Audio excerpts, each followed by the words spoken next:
अस्सलाम वालेकुम दोस्तों, आज हम बात करेंगे कांसी के हवाले से।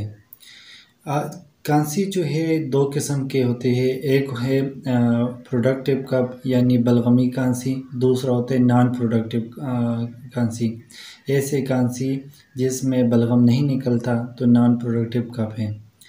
और जिस मेडिसिन के बारे में हम जानने की कोशिश करेंगे वो है कोसुम ई सिरप। यानी जिस मरीज़ को या जिन लोगों को खांसी हो रहा हो तो और साथ में बलगमी खांसी हो तो उस मरीज़ को जो है कोसुम ई का सिरप का इस्तेमाल करवा सकते हो।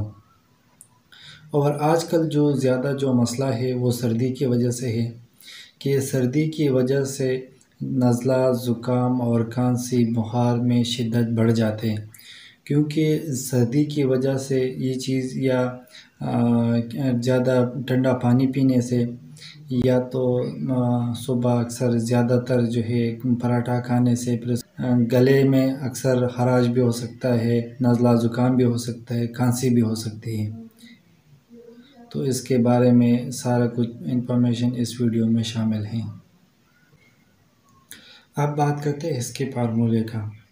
इसका जो फार्मूला है अमोनियम क्लोराइड है, डिफेनेड्रिन हाइड्रोक्लोराइड है और इसके अलावा अमाइनोफाइलिन मौजूद है। इसलिए इसको प्रोडक्टिव कप में इस्तेमाल करवाया जाता है। अब बात करते हैं कोसुम ई के डोजेज के बारे में, खुराक के बारे में। 18 साल से ऊपर के अफराद के लोगों के लिए ये 1 से लेकर 2 चम्मच दिन में 2 से 3 मरतबा इस्तेमाल करवा सकते हो।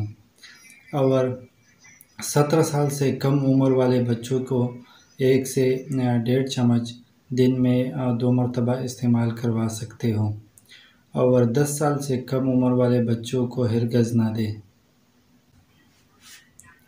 अब बात करते हैं कंट्राइंडिकेशन। ऐसे मरीज़ जिसको हम लोग कोसुम ई का इस्तेमाल नहीं करवा सकते तो ये कि लीवर प्रॉब्लम्स हो, लीवर में कोई डिजीज़ हो तो उस मरीज़ को इस्तेमाल नहीं करना चाहिए।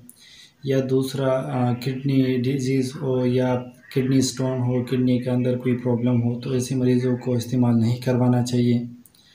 और तीसरा ऐसे मरीज़ जिसको कोसुम पीने से कोई एलर्जी हो तो उस मरीज़ को नहीं पीना चाहिए। अब बात करते हैं कोसुम साइड इफ़ेक्ट के बारे में।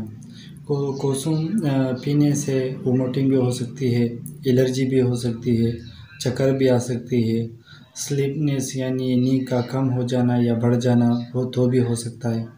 तो ये जो है कोसुम के साइड इफ़ेक्ट्स में शामिल हैं।